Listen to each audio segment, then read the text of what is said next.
Omer Dror, CEO and co-founder of Lynx.md. Welcome to the Data Exchange podcast. Hi, Ben. Thank you so much for having me here. So you sit at the intersection of two topics I'm interested in at the moment. Uh, Actually, have long-standing interest in. The first one is healthcare applications of data and AI, and then the second topic is data exchanges. So first, Omer, healthcare and healthcare data. So I've organized many conferences as program chair, and healthcare is usually a great uh, vertical to showcase talks around data security and privacy. Yeah. Um, and actually, even explainability, honestly. So, healthcare talks and explainability are always popular at conferences. So, what are some recent tools available to analysts and data scientists working with sensitive data? Okay, so I think everybody knows that one of the greatest opportunities that are today untapped with uses for data is in healthcare.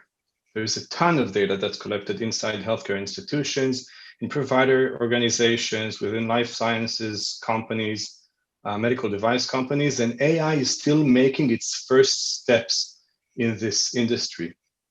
And I think one of the reasons for this is data security and the siloed healthcare data.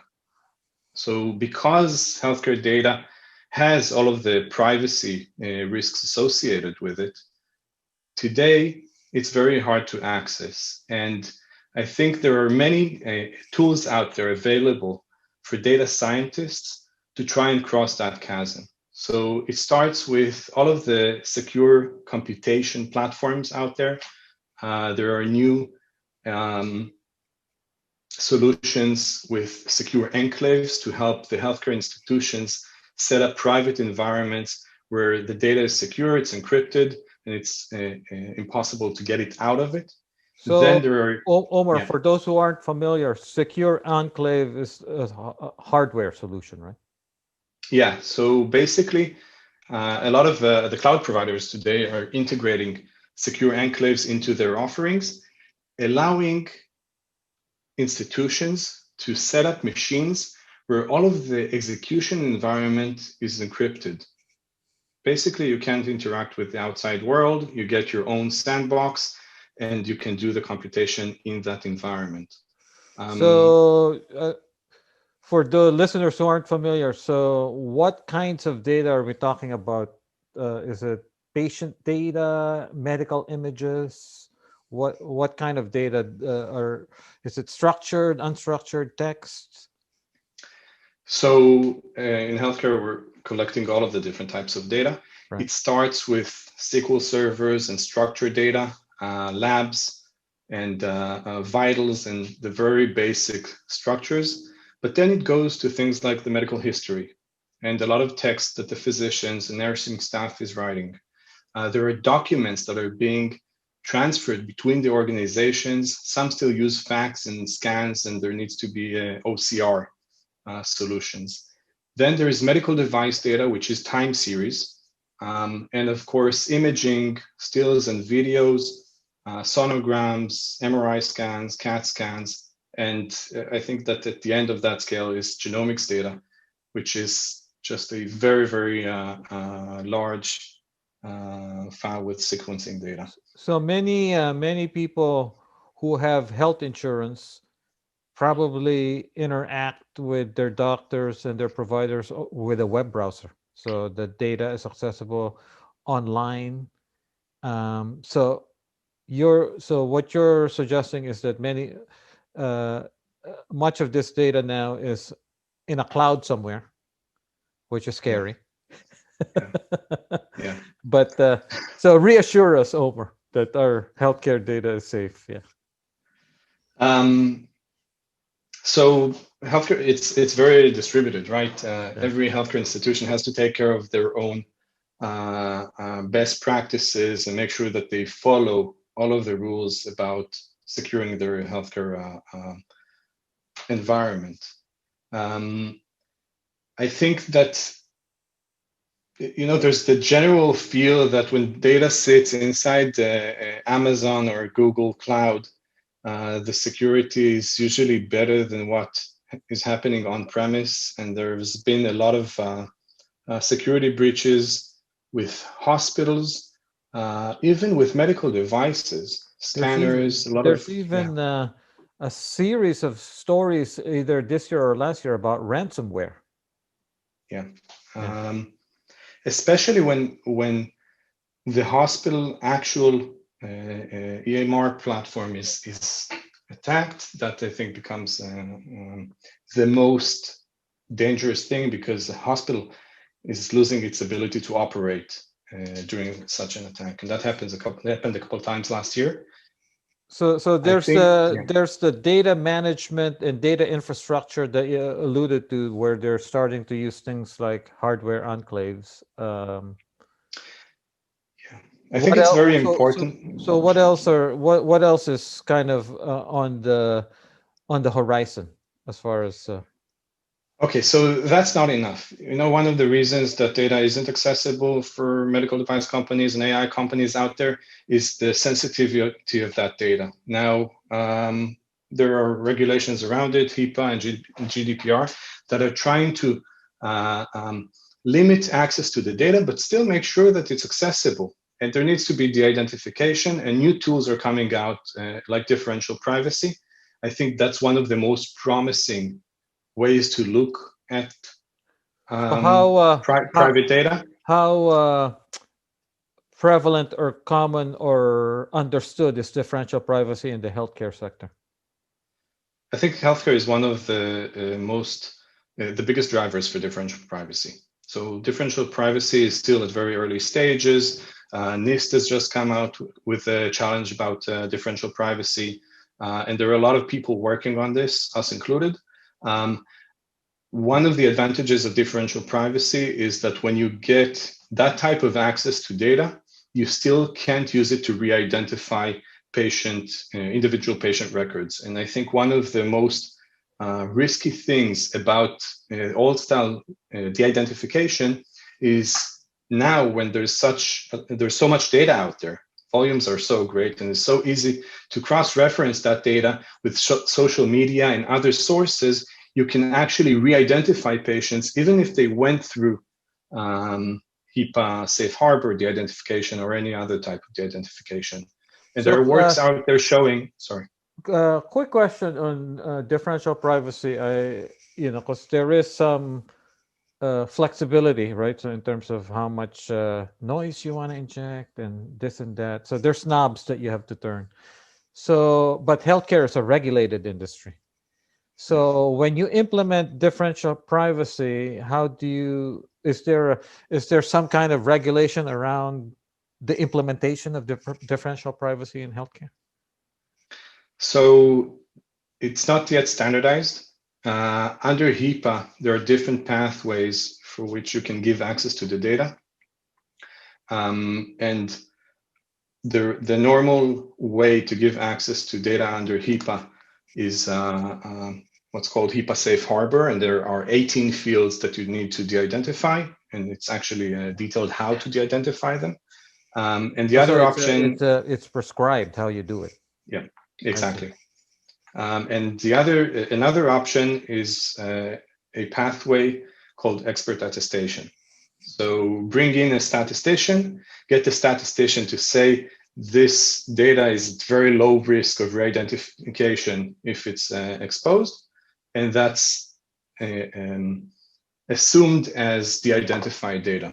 And I think differential privacy and the promise of differential privacy is under that pathway, basically creating a mechanism to give that attestation automatically and say, if you're getting aggregated statistics and there's noise, appropriate noise into that, injected into that statistics, then there's very low risk of re-identification. And under the constraints of differential privacy with a set budget, it's called a privacy budget, this is data that can be exposed to researchers. Now, there is a limitation to that because of the privacy budget and the added noise. in healthcare, there are a lot of rare disease, and a single healthcare institution has a very long tail distribution of medical conditions. That means that with differential privacy, if you're looking at sizable groups in the patient population, you can actually derive a lot of insight when looking at the aggregated statistics. You can also validate machine learning models, train machine learning models, but those models aren't going to be fit to individual patients. And when you're looking at rare disease, you can't really do anything. I mean, if there were only one or two cases in the medical center's history with that specific condition, differential privacy and added noise means you're not going to be able to learn anything about these cases. And of course, by design, if you're exposing something with only one patient that has had that condition, then it might be very interesting, but you're exposing that patient. So if you were to describe Omer, so in terms of so I guess it's hard to generalize, right? Because the healthcare sector is broad. There's large healthcare providers, there's EMR companies, there's small hospitals, and so on and so forth. But just generally, let's take the case of differential privacy. Are the applications mostly kind of in analytics, mainly reporting, aggregate statistics, summary statistics, as opposed to predictive analytics or machine learning? So I don't think so. I think that you can look at population statistics, but you can also create predictive models and validate these predictive models as long as you're looking at things that are relevant for a large portion of the population. Okay, if you're looking at things like patient journeys and the flow of patients within a certain healthcare system, you can create very accurate prediction models because you have a lot of patients going through that system. And the limitation is really if a cancer patient, if somebody survived a really aggressive type of cancer and you want to look at their genomic makeup and try to find out what was it that made him survive that cancer, you're only going to get very few patients with that type of genomic makeup, and that is something that you can't do with while keeping their privacy. So differential privacy strikes me as you mentioned, the most ready and the most mature in many ways, right? So, but then there are some other techniques that are bandied about. One of them is homomorphic encryption, but I guess it's super slow, right? Yeah. So it's not practical for. I mean, I guess you can use it for batch type jobs. And then the at least the mobile phone providers like Google are talking about things like federated learning and things like this. But even I guess, Omer, even the way if you were to do federated learning for a consumer app and to preserve privacy, they still kind of combine it with differential privacy, right? Yeah, so there are different ways to approach it, either with differential privacy or with multi-party computation or secure computation. I think there are very interesting works in that field. And with federated learning, of course, Google coined that term, and they were referring to cases where you're looking at dozens of thousands of mobile devices in healthcare. Because the data is stored inside the hospitals and provider organizations, you don't actually get that. And the healthcare consortium with a dozen different hospitals is a very, very rich environment. Today, because all of these techniques are easy to work with when you know what the structure of the data is, and you've done a lot of preparation on the data, you're actually very limited if you want to do things that are real computer vision and natural language processing and that are more advanced. And that's harder to do with federated learning, definitely with homomorphic encryption, which is very, very slow, like you said. So we're in the middle of this COVID pandemic. I guess one can look at it as everything is ground to a halt. All the cool things that we're talking about may be kind of shelved in order because there are other priorities. On the other hand, healthcare has become even more important than before, and probably privacy is. I mean, it's still regulated, so privacy is still an important issue. So, what has happened to all of these things, developments and initiatives in the age of COVID? So I think COVID is actually an event that changed the industry altogether. Technology in healthcare has jumped probably 10 years in the almost year that COVID has been around, especially with things like telehealth and remote patient monitoring. And the data is also part of it. The healthcare provider organizations have come to an understanding that they need to move really quickly in order to find the best practices. How do I deal with a new COVID patient that came in, and I haven't seen any of these before, and I need to find out what are the right courses of treatment. Even at that point, there started to form a lot of coalitions, a lot of papers that came out on how do we diagnose a patient, how do we treat a patient, and all of these required a lot of data to look at. I think. But now you also have other things like contact tracing. Yeah. Which everything we talked about regarding privacy, right? So it becomes critical. Yeah, there are places where certain governments have said, okay, let's take privacy, throw it out the door for a second, deal with the pandemic, and come back to it later. And there are places where the patients or just the public decided to contribute their data so that we can do contact tracing better. I think there are two things that happened here. One, it's become really clear how important it is to solve all of these problems and today. And the second is, it's also become clear that privacy going forward is a barrier for innovation in this space. And if we can solve the data access and have all of these wonderful technologies come into play and get to prime time, it's going to change how healthcare is being done. I think it's taking a very long time for new technologies to actually make it into the point of care in this industry. And part of it is collecting the data and finding the patients and actually looking at them over time. There have been a few FDA approvals for medical devices, software as a medical device, and AI recommendation systems in the last couple of years. It's just starting.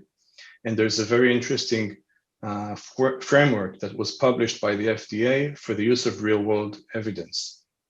So can we look at data that's already collected inside healthcare institutions and use that as a control arm for clinical trials, use it as retrospective data, use it for repurposing.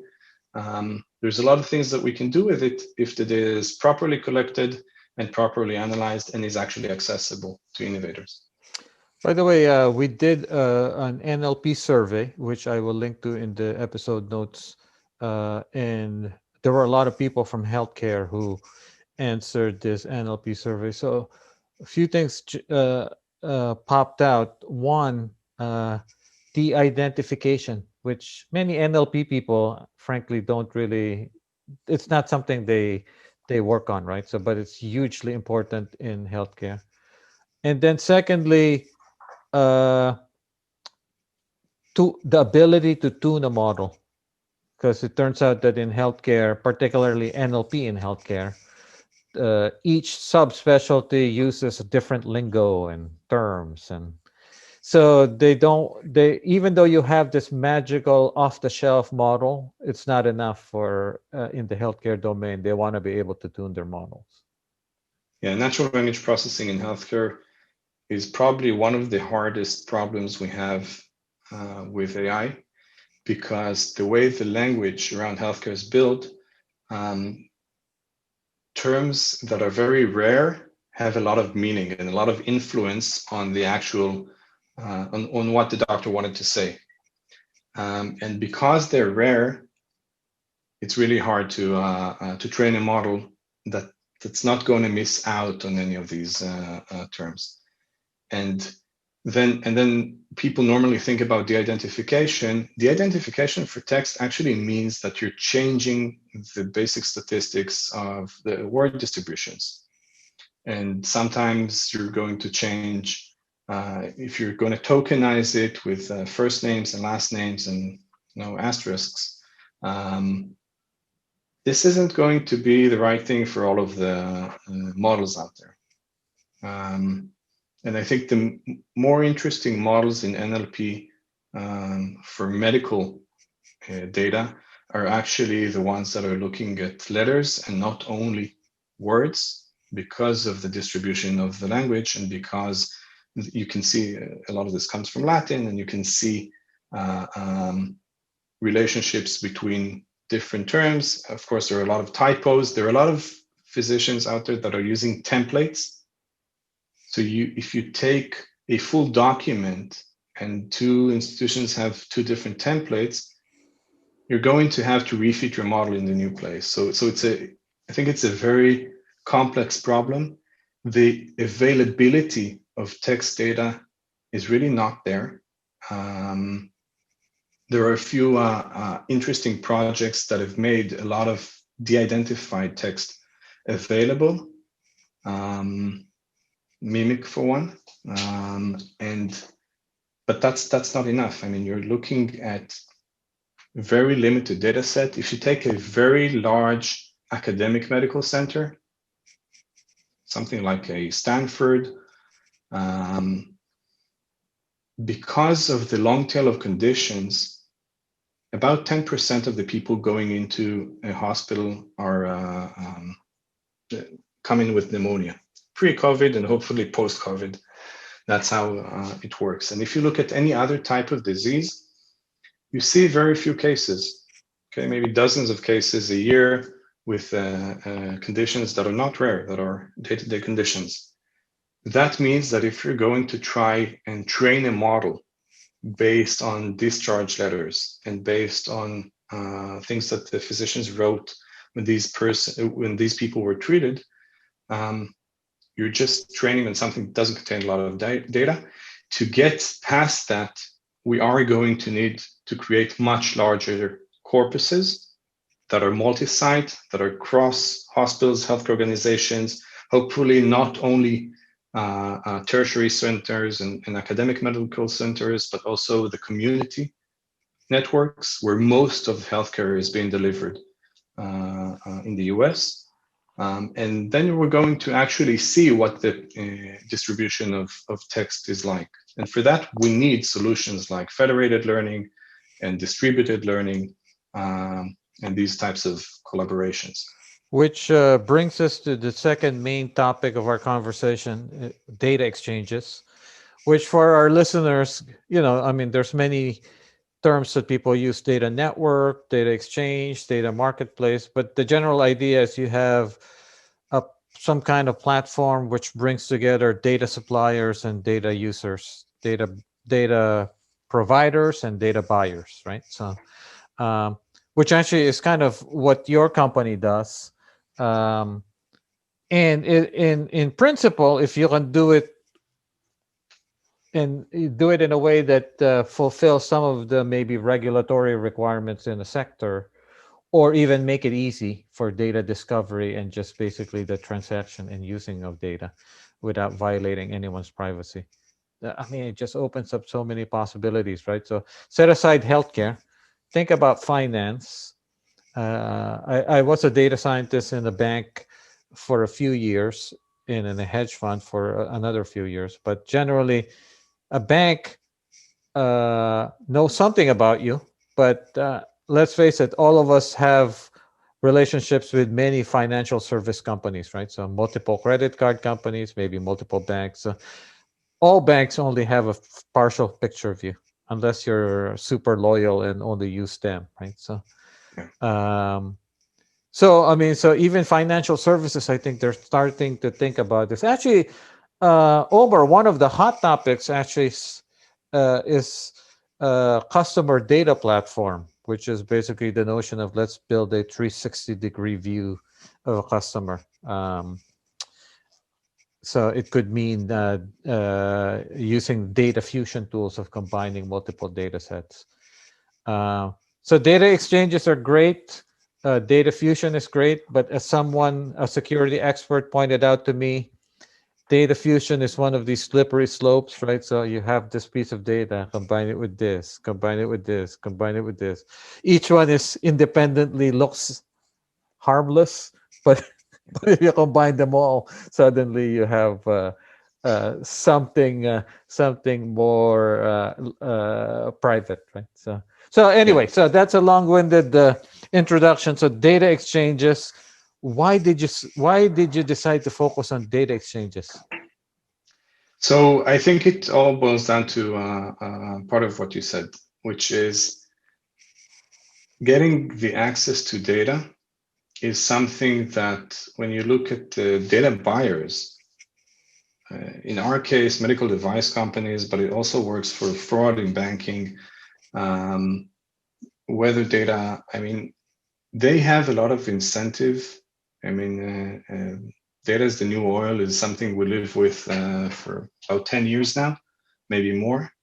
And they're trying to build their products, get them to market, build their companies. And at the core of all of that is the data. Now, the data providers in all of these types of models, they collect data as part of their operations.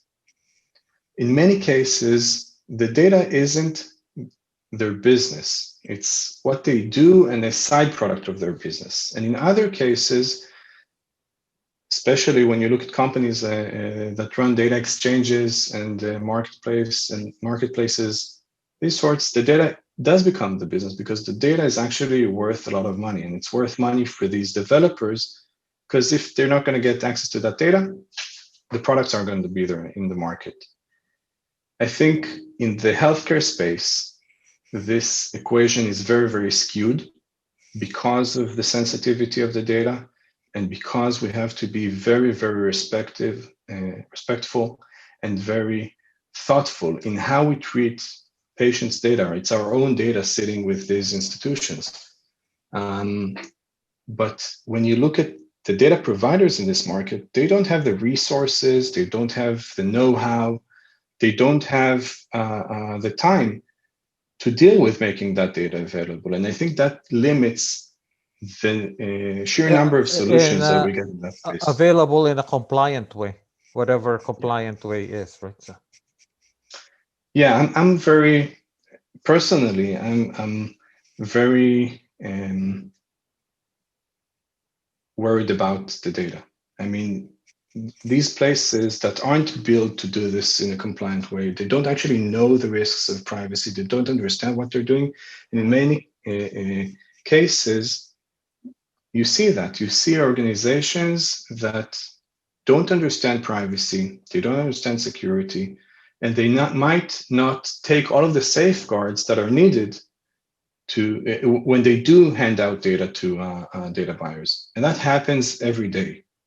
So take us through, Omer, a prototypical use case for Lynx.md. So a medical device company has created an imaging device, taking X-rays or ultrasound images or MRI scans. Any type of data that's unstructured is really, really interesting because it's the hardest to de-identify. That data is being collected inside the hospital. They want to build computer vision models so that they can help physicians make better decisions when they read those scans. To do that, they need access to the data from the medical institution. And ideally, they would also know what was the history of the patient, what happened in follow-up visits, if you're looking for polyps or pathologies. Did the patient actually get cancer 2 years down the line? That data is today not available for anybody. I mean, being able to look at complex data sets, both with unstructured data and structured data and follow-up data, nobody gets access to it today. And that's what we do at Lynx. So our platform allows data scientists and machine learning engineers working with healthcare institutions to actually access full data sets with all of the different So who are the views onto the patient. who are the suppliers in that example? Who are the So the data suppliers, the data suppliers are the medical institutions, practices, hospitals that during the routine operations collect a lot of the data. And the buyers are the medical device companies, the AI companies, pharmaceutical companies wanting to access the data, develop new products, and bring them to market. So if I'm a medical institution, so I'm in the supplier side of your example, why would I do that? Because I'll just get in trouble just for I don't know how much money I'll make. The risks might outweigh the benefits. You know what I mean? Yeah, so it happens today all the time because medical institutions are part of the innovation cycle. Okay, they are the ones running the prospective clinical trials. They are the ones running the retrospective clinical trials.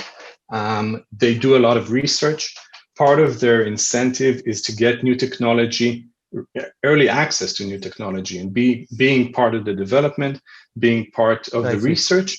And part of their incentive is the monetization opportunity here. But I think that's in most cases that's secondary. They want to be part of this and they want to be leaders in their field, and I think that's what's pushing them forward. So then, this in the example you gave, this also overcomes kind of that small sample problem that you alluded to. Because if you combine multiple institutions, then you might start getting to more interesting data sizes. Yeah, precisely. Even for some of these rare things that you described. The more data you get, the better you can do with small samples. And for a medical device company, do they just go to Link? So how does Lynx.md work right now? Because I haven't been on the platform. Is there a list of data sets? Yeah, when you log in, there's a catalog. You can see the institutions, you can see the available data sets, you can search for different types of data, different types of medical conditions. You request access. Our model is that the healthcare institution is the one that keeps control of the data. They decide whether to give you access or not. And once you're approved access, you can work inside their own secure private cloud environment. You run all of your computations in an environment that they control. They can monitor it, they can audit it. All of the data access is logged, and they also decide on the level of the identification, whether it's differential privacy, HIPAA type de-identification, whatever it is that they choose. So what kinds of data is available on Lynx at the moment? Is it so just describe kind of in a high level. You don't have to go into the detail, but what sort of data sets are on Lynx? So we have data from EMRs.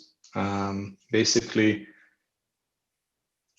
when we go to a new institution, we go system by system. So we start with the electronic health records. You get access to labs and medications and patient encounters, radiology reports, images. And we also have operational data. That's also some of the interesting use cases, looking at hospital operations and how are you able to improve them using predictive models. You get all of those different types of data. So the client is both the buyer and the supplier of Lynx. So there are cases in which the supplier, the medical center, wants to use their data internally. Usually they want to work with outside companies to develop models, but custom models for their own operations, like predicting the capacity, number of available beds in the department, looking at the flow of patients. Can we improve on our internal operations, reduce costs? Can we improve patient care and improve outcomes? These are types of studies that the hospitals and practices are looking into themselves. Now, Omer, is there a use case for a kind of a enterprise data exchange, or even in healthcare, in the following sense? Imagine you're a big health institution, health or medical institution, and so you're so big. There's so many groups, and each group has to be careful about how they share data with other groups. Is there a scenario where that where a data exchange, even inside one big institution, makes sense? Yeah, I've seen that, especially with in life science companies. That happens a lot. These are very big organizations, and with all of the new privacy regulations like CCPA, you actually need to be very, very precise about who gets access to the data, what type of access do they get. I've also seen there are also projects out there from companies like Facebook and Apple using things like differential privacy internally for their own employees to access people's data. Uber is a pretty cool open source package. Yeah, because you can imagine. Definitely. You can imagine. I mean, I don't know the internal dynamics of Apple, but as someone who's read the articles about them, even inside Apple, many groups don't know what's going on in other product groups, right? So you can imagine a data exchange where they might be able to share a little bit of what they're doing without sharing the details, right? Yeah, and a company like Apple that has access to a huge, think about their CRM. I mean, all of anybody that has an iPhone and has an Apple account, Apple ID. If I was working for Apple, I wouldn't want to be able to search myself and see what data Apple has on me and my friends. I mean, that's a little bit scary. Or So I think, or Apple is notoriously, and many companies are this way, notoriously very protective of manufacturing data, right? Supply yeah. chain, because there's a lot of IP there. So you might be able to give access to another group inside Apple to some of this data with some kind of protection, right? So Yeah, in life science companies, you see different business units that are running separate clinical trials, and each one of them may collect patient data on different individuals. They have to be very careful in how they share data between the groups. And I think with manufacturing, that can also be the case. Especially in companies that are doing several things in parallel and that are shut off between the groups.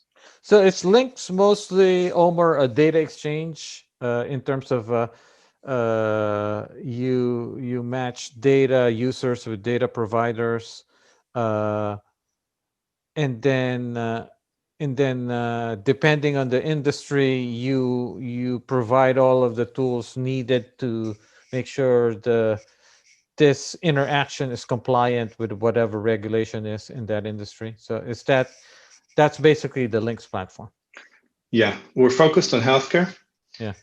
and we help healthcare institutions share their data in a compliant way with innovators, medical device companies, and anybody that wants to access healthcare data to create the next level of health products. So feel free to say no if you don't want to answer this question, but how are people using data in general? Is it for machine learning?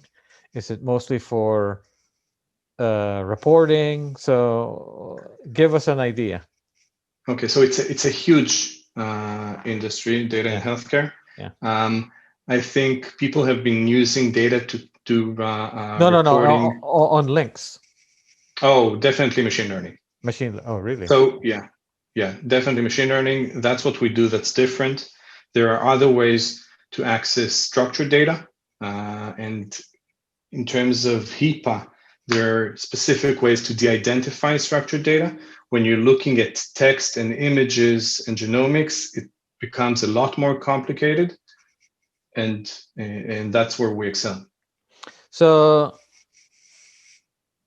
feel free to disagree with what I'm about to say here. So synthetic data, right? So people talk about synthetic data, and hey, I don't have enough data. Well, I'll just use machine learning to create some synthetic data, which at some level, what you're doing is building a simulator, right? So and if the thing that you're trying to model becomes complex, then it becomes hard to simulate.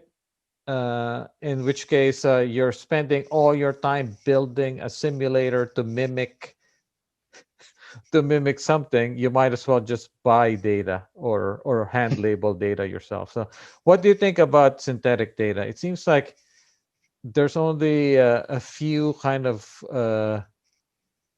simple cases that have come out of the lab where it's become really practical, right? So yeah, I think there's a little bit of misconception about synthetic data. I mean, synthetic data has a lot of promise when you're looking at use cases that are of low dimensionality. yes, If they're simpler, only right? yes, if you have maybe 10 parameters and 100,000 rows in that data set, then you can. It also depends on the types of the parameters. It's not that simple because the number of rows you need in a data set grows exponentially with the number of fields that you're looking at, with the number of columns. So really to learn the joint distribution of the parameters is a hard problem. And if you have a very limited number of dimensions, you can create synthetic data and use that distribution to to query the data set. I think once the number of columns grows beyond a certain point, which is actually a relatively low point, it becomes nothing more than a debugging utility, right? Right. You can use synthetic data to debug your code, but you still need to run it on actual data to get results. And when you look at things like unstructured data, if you want to train a natural language processing, we're still very, very far from being able to generate text that's any relevant to the original code. And when you think about genomics, by the way, that actually, if you're synthesizing genomic information, you might actually be creating new types of species. Right. So that's So the far end. so I log on to Lynx. I find a data set I like. I start using it, and it's okay. But I realized then actually this data is great if I can just fix some of the labels or re-annotate the data, improve the data labeling. So how do you because Omer, the reason I bring this up is even in computer vision, the most widely used data sets, they have known labeling problems, right? So so the companies who use them actually devote resources to relabeling some of the images themselves. So how does Lynx help me with fixing labels? So that's a very important aspect, right? At the end of the day, there are even companies out there that are focused on, of course, automated labeling, but also exchanges for expert labeling, getting physicians to label images, and can you find them somewhere? And I think data without the labels it's very limited in what you can do with it. In Lynx, you can either use the medical center to help label your data. You can do your own labeling. Of course, it depends on the level of access that the healthcare institution decided to give you. If you're only getting aggregated statistics, then you can't do any labeling. Usually, in the machine learning development process, you start with exploratory data analysis. At that point, differentially private access is enough. You want to look at the statistics, you want to look at the histograms, find out whether the data behaves like you expect it to behave, whether the patient population is actually something that you're looking for. But the next step is always getting into a deeper level of engagement with the medical center, developing your models, getting to test them on the data, being able to look at the data itself. Once you're ready and you want to validate it at a new site, you might not need to look at specific patient information. So if you've developed a model that looks at medical images and predicts the length of stay, you can look at relevant data from another institution and test that model without actually getting to see patient level information. So yeah, so that's an interesting example. So then I develop this model, and then I start figuring out, I debug it, and then I somehow miraculously I realize, oh, so it's might be problem with the underlying data set, right? So which actually brings a question. It's harder to debug a data problem when you're using a data exchange that's using differential privacy and all sorts of other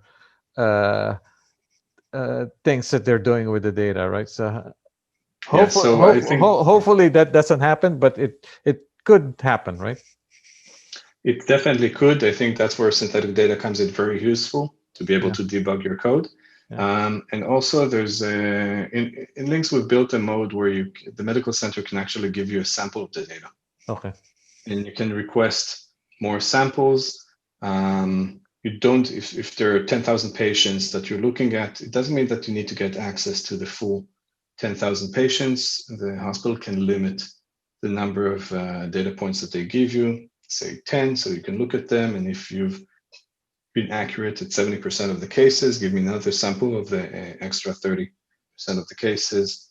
And that way, the data provider gets very granular control over what they show and what the risk that they take on when exposing that data. So let's close, since we're airing this in early 2021. So what are some trends in AI and data in healthcare that you yourself are particularly keen on? So I think one of the most, so the things that I'm following are the FDA approvals around AI in healthcare. I think that's taken a tremendous step in 2020, and I hope that trend will continue in 2021. And also a lot of uses for real world data to create evidence for new drugs and new treatments. That first one, what does that mean? So AI approval in healthcare. What does that mean? Yeah. So if you want to get new diagnostic tools, new digital health data-driven decision-making tools into the actual point of care, all of that has to be approved, of course, by the FDA. And these are processes that the FDA have put together in the last few years to actually get these approved. Part of the issue here. So they didn't have a framework or process yet. Now they do, is what you're saying. They do, and they've started approving new AI modules. And part of it is being able to follow these modules over time, see that there's no that they don't go on an offset. When you're putting one of these algorithms into play, they actually change how people behave. That might change the source distribution and create some bias in the results. Which actually, what you're talking about actually fits into the whole responsible AI discussion, which is basically is particularly in healthcare. Sure, you can focus only on one metric, which is accuracy, but obviously healthcare is probably has broad societal impact, so you have to take into account other metrics. You know, you have fairness, safety, reliability, security, and so on. But healthcare also has this additional thing, which is delayed impact, which is basically the model may look like it worked today, but 4 weeks from today, the patient is dead.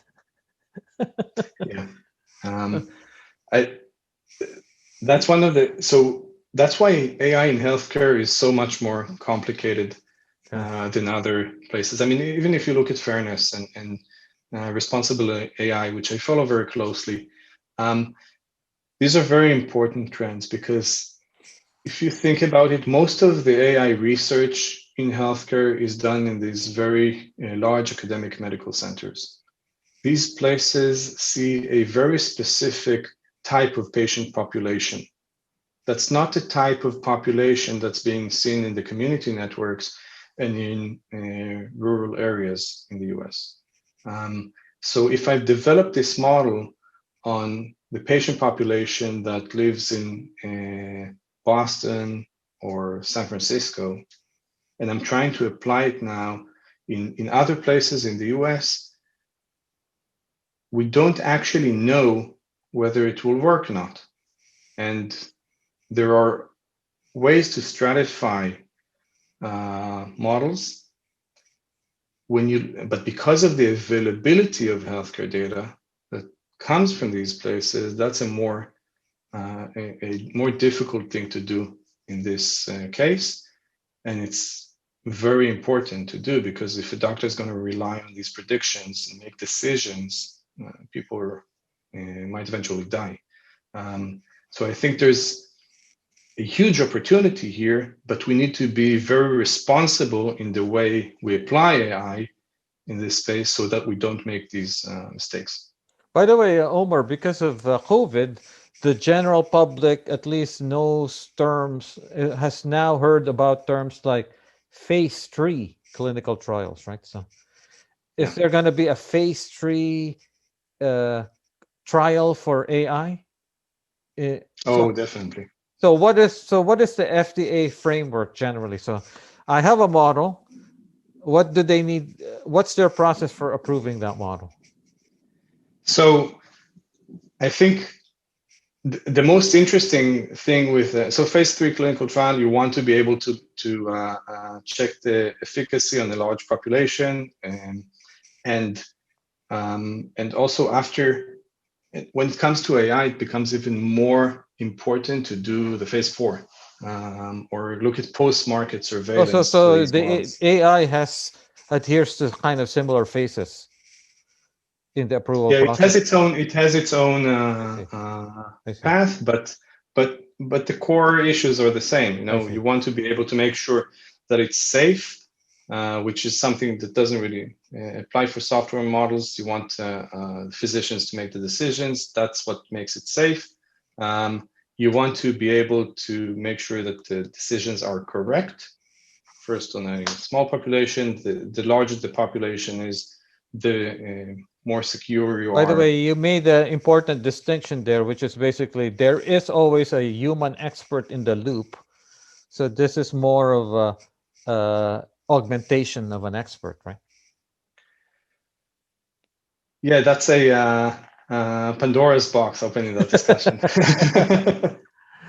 but right now that's the mindset in terms of approval. What are we when you go through the approval process? What is being approved? So my own view is that we're not going to see AI replace physicians anytime soon.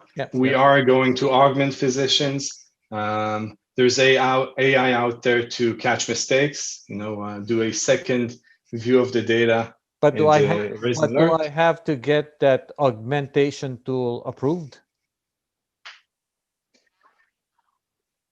Yeah, you have to go through a process with the FDA to get it approved. And then since it's an augmentation tool, maybe it becomes a little more complicated to evaluate it, right? Because But the process is actually much shorter than what you have to go through when you want to put a drug out to market. I see. Because it's a software tool and because the physician is involved in the decision-making process. I see. Cool. And so this process, at least the FDA has laid it out, and people, like you said, people are already going through applying. And so what is so there is there's an approval stamp at the end. Yeah, the FDA has actually made tremendous progress over the last several years. Both with approval of software and AI, and with the use of real-world data to create evidence for drugs in the market.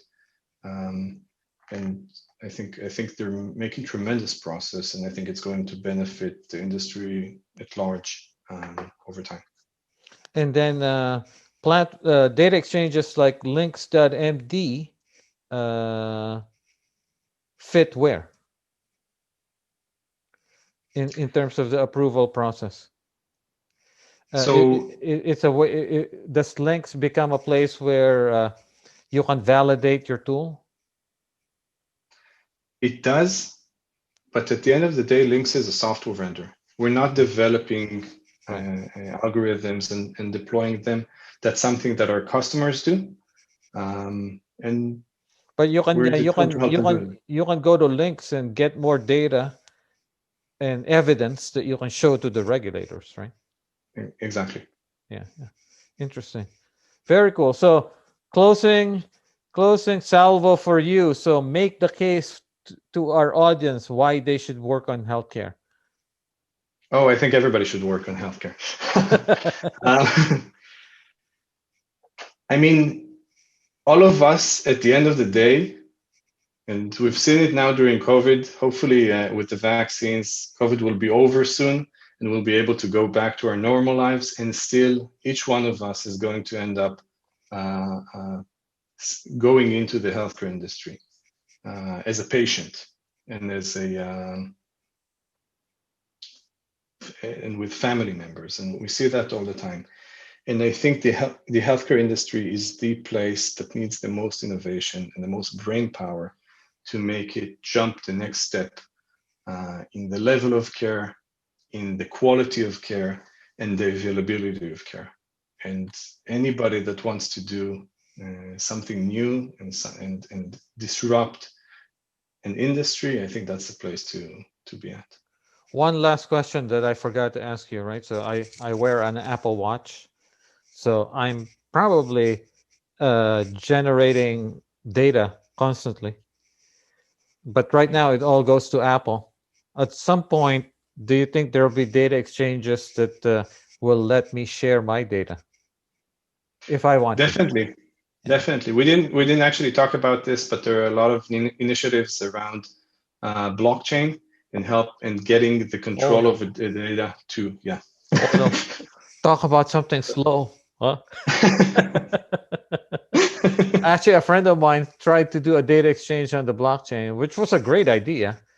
But then, I went to the kind of a small group where they were trying to get users to use the data exchange, and there's just so many steps when it comes to blockchain technology, right? So you have to install so many different tools. So if someone can make it easy to use, then I think we'll be there. It's going to take a long time. I agree. I think the data today, even the data from your Apple Watch, at the end of the day, it goes to Apple. Yeah. But I'm comfortable at least Apple is much more privacy conscious. Yeah. Than other companies. It would be nice to get all of that data, to own all of that data, to be able to control that data, and I think. Yeah, especially since this is really a fitness monitor now, right? Yeah, I mean, I got my new watch a couple months ago, and every day it's telling me, I walked that many steps, and yeah, it gathers so many healthcare vitals. So many vitals, right? So it gathers constantly round the clock. And with that, thank you, Omer. Thank you very much, Ben, for having me. It was a great pleasure.